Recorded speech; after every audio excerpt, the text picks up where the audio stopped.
Hello friends, मैं हूं advocate Nitish Banka. आप हैं मेरे YouTube channel let's speak legal में। दोस्तों, आज मैं आपके सामने एक बहुत ही बेहतरीन वीडियो प्रस्तुत करने जा रहा हूं। आप टॉपिक देख रहे होंगे, ये है ज़ीरो मेंटेनेंस स्ट्रैटेजी, जो असली में काम करती है। देखिए, क्या होता है कि जब भी आप मैट्रिमोनियल केसेस फेस करते हैं तो सबसे उसमें मेक और ब्रेक जो चीज़ करती है वो मेंटेनेंस करती है। अगर मेंटेनेंस कम बंधेगी तो ऑब्वियसली आपका केस जो है जल्दी ख़त्म होगा, जल्दी आप सेटलमेंट पे आओगे, या फिर बहुत आपको कम रीज़नेबल कॉस्ट पे आप जो है केसेस ख़त्म कर सकते हो। अगर मेंटेनेंस बहुत हाई हो गया तब बहुत हाई चांस है कि हायर अमाउंट पे आपका केस ख़त्म होगा। आप सेटल ही करोगे, आप लड़ नहीं पाओगे उस केस को, क्योंकि वो मेंटेनेंस जो है हर महीने बढ़ता ही जाएगा। वो एक पहाड़ जैसा आपको फील होगा। तो यहाँ पे जो है मेंटेनेंस जो है वो उसको ज़ीरो करना, उसको कम करना एक बहुत नंबर 1 प्रायोरिटी रहती है जब भी हम मैट्रिमोनियल केसेस फाइट करते हैं। अब प्रॉब्लम यहाँ पे क्या आती है? प्रॉब्लम दोस्तों ये आती है कि लोग आपको जो है मिसगाइड करते हैं मेंटेनेंस के बारे में। वो यही कहते हैं जी कुछ नहीं होगा, आपके ऊपर कोई मेंटेनेंस नहीं बंधेगी, आपका केस हम लड़ते हैं जी। अगर आपको ऐसी एडवाइस दी जाती है तो प्लीज़ एक बार कमेंट कर दीजिए, शायद आपकी ज़िंदगी बच जाए आगे। देखिए, मेंटेनेंस केसेस बिना स्ट्रैटेजी के लड़ना, इसका मतलब ये है कि आपके ऊपर जो है पहाड़ जैसे मेंटेनेंस बंद जाएंगे, मे बी 6 महीने में, 1 साल में या 1.5 साल में। आप ये वीडियो दोबारा देखेंगे 1 साल 1.5 साल में, आप ये कहेंगे कि वकील साहब ने सही कहा था। तो मेंटेनेंस को अगर बिना स्ट्रैटेजी के आप लड़ेंगे तो मेंटेनेंस बहुत हाई जाएगा, और ये मेंटेनेंस बहुत हाई ना जाए, ज़ीरो हो जाए। किस केसेस में ज़ीरो होगा वो आज हम डिस्कस करेंगे, ठीक है। तो ये है ज़ीरो मेंटेनेंस स्ट्रैटेजी, जो आज मैं रियल लाइफ केस स्टडी से आपको एक्सप्लेन करूँगा। कोई ऐसी बातें नहीं कर रहा जो मैंने इम्प्लीमेंट नहीं की है या जिसका मेरे को कोई आइडिया नहीं है, ये चीज़ मैं नहीं करूँगा। मैं आपको जो है रियल केस स्टडी आज शेयर करवाऊँगा और तरीका बताऊँगा कि कैसे आप ज़ीरो मेंटेनेंस स्ट्रैटेजी अपने केसेस में भी इम्प्लीमेंट कर सकते हैं। देखिए, इसके लिए 2 चीज़ें अनिवार्य हैं। एक तो वर्किंग वाइफ होनी चाहिए, ठीक है। वर्किंग वाइफ है तो मेंटेनेंस वैसे ही ज़ीरो हो जाएगी, तो वो तो कोई बड़ी बात नहीं है। पर वाइफ जो है कंसीलमेंट करनी चाहिए। वाइफ जो है कंसील कर रही है जी, अब वो वर्क तो कर रही है बट कोर्ट को नहीं बता रही है कि वो वर्क है। और मैं बता रहा हूँ 70% केसेस में ये चीज़ होती है कि वाइफ जो है कहीं ना कहीं काम पकड़ लेती है। उसे अपना खर्चा तो निकालना ही है ना, वो कब तक माँ बाप पे डिपेंडेंट रहेगी। तो अगर पढ़ी लिखी है, पहले काम कर चुकी है, 70% केसेस हैं जहाँ पे वो काम कर रही होगी और आपको पता नहीं है कि वो कहाँ पे काम कर रही है ऑब्वियसली। तो 70% और ऑब्वियसली कोई बच्चा नहीं है आपके केस में। ये एक जो है इम्पॉर्टेंट चीज़ है। तो ये कंडीशंस आपके लिए केस में ज़रूरी होनी चाहिए अगर आपको बिल्कुल ज़ीरो करनी है मेंटेनेंस। बाकी सारे केसेस में मेंटेनेंस कम हो सकती है, ख़त्म नहीं होगी, कम हो जाएगी, वो अलग टेक्निक्स हैं। पर अभी हम ज़ीरो मेंटेनेंस स्ट्रैटेजी के बारे में बात कर रहे हैं। तो ये 2 तरीके हैं जिनसे जो कंडीशंस हैं जो इम्पॉर्टेंट है। कंसीलमेंट होनी चाहिए और बच्चे नहीं होने चाहिए आपके, तभी ज़ीरो मेंटेनेंस स्ट्रैटेजी काम करेगी। और अगर बच्चे हैं भी तो सिर्फ बच्चों का जो है मेंटेनेंस बांधेगा, कोर्ट हमेशा बच्चों का मेंटेनेंस बांधेगा, वाइफ का मेंटेनेंस नहीं बांधेगा, तो वो ऑब्वियस है, ठीक है।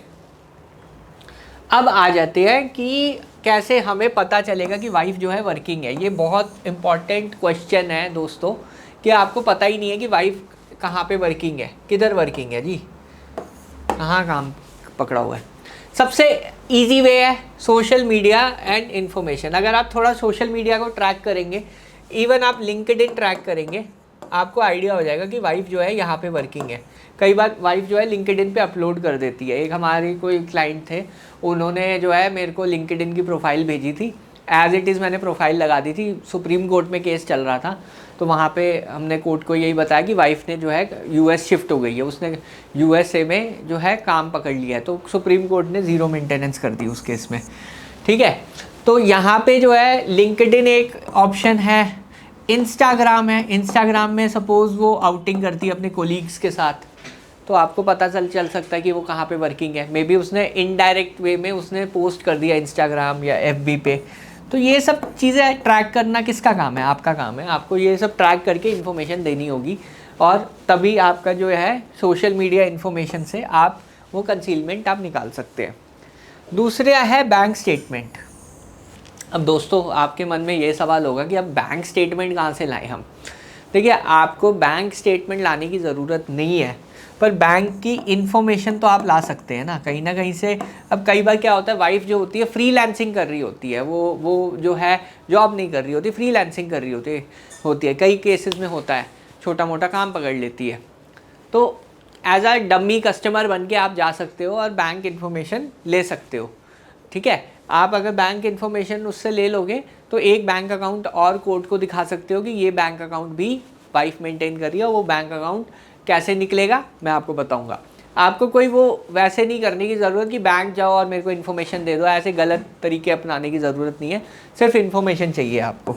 ठीक है, फिर आपके जो कॉमन फ्रेंड्स हैं वो आपकी हेल्प कर सकते हैं। रिलेटिव्स हैं, रिलेटिव्स जो कॉमन रिलेटिव्स होते हैं कई बार आपको आपकी साइड को ज़्यादा सपोर्ट करते हैं देन वाइफ साइड को। उनका जो है हेल्प लेनी चाहिए आपको पता करने के लिए कि वाइफ कहाँ पे वर्किंग है। उनसे बात करो, वो शायद आपकी हेल्प कर दें। फिर अगर ये तीनों चीज़ें काम नहीं करती हैं, सपोज़ ये काम नहीं करती, सोशल मीडिया से पता नहीं चला, बैंक स्टेटमेंट से पता नहीं चला, कॉमन फ्रेंड से पता नहीं चल रहा आपको, तो अब आपको हेल्प लेनी पड़ेगी प्राइवेट इन्वेस्टिगेटर्स और डिटेक्टिव्स की। ये आपकी हेल्प कर देंगे इंफॉर्मेशन गैदर करने के लिए। Next page.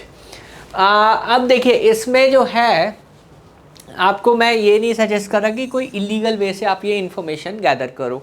आप प्रॉपर लीगल चैनल से जाओ, लीगल तरीके से करो। आपको बस नॉलेज चाहिए, बस आपको ये पता करना है कि किस कंपनी में काम कर रही है या कौन सा बैंक अकाउंट मेंटेन कर रही है, और कोई इन्फॉर्मेशन नहीं आपको इसके अलावा चाहिए। ये दो इन्फॉर्मेशन अगर आपके पास आ गई, आगे का स्टेप बहुत ईजी हो जाएगा।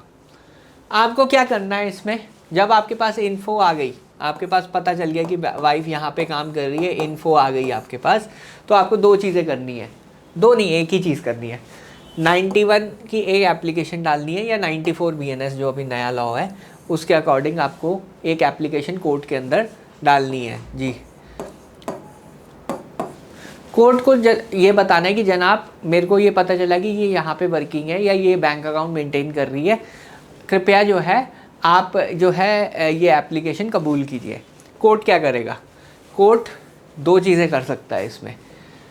या तो वो अपना काम इजी करने के लिए वाइफ साइड की स्टेटमेंट रिकॉर्ड कर लेगा। कोर्ट पूछेगा वाइफ से, आपके हस्बैंड कह रहे हैं कि आप यहाँ पे एम्प्लॉयड हो या ये बैंक अकाउंट मेंटेन कर रहे हो, क्या ये सच है? तो अगर उसने हाँ बोल दिया, यस कर दिया उसने, तो ये आगे की स्टेप की ज़रूरत नहीं है। कोर्ट उसी से ही सारी इन्फॉर्मेशन निकाल के ऑन रिकॉर्ड ले लेगा।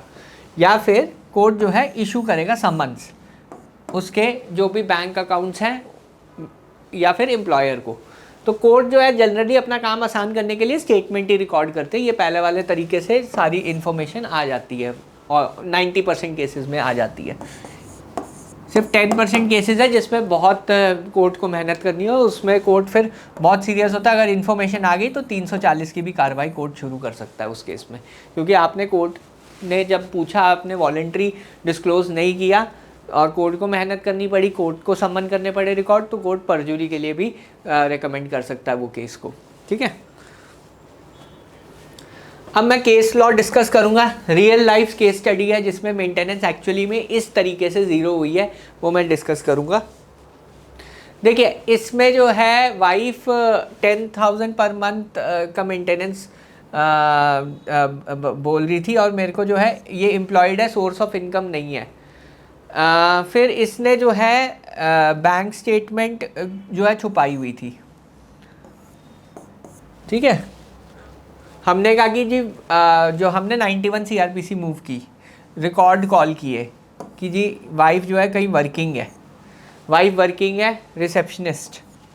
कोर्ट ने सारी इन्फॉर्मेशन जो है ऑन रिकॉर्ड ले आए और एंड में क्या हुआ, ये देखिए, ज़ीरो मेंटेनेंस। क्या हो गया, मेंटेनेंस हो गई ज़ीरो, अंडा, ज़ीरो मेंटेनेंस। तो ये स्ट्रैटेजी काम करती है क्योंकि हमने जो है तरीके अपनाए जो अभी मैंने आपको समझाए।